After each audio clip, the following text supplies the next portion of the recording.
How to see message requests on Messenger. Hey everyone, welcome back to another tutorial video. In today's video, I'll show you how you can see message requests on your Messenger.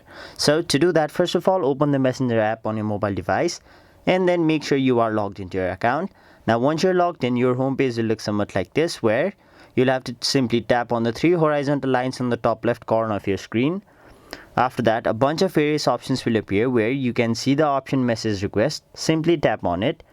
And now you will be able to see the list of all of the different message requests you've received. So if you want, you can simply read the messages, and then if you want, you can reply them, but if you don't, you can simply delete them or block them, and if you don't want to do anything, you can simply leave them as it is.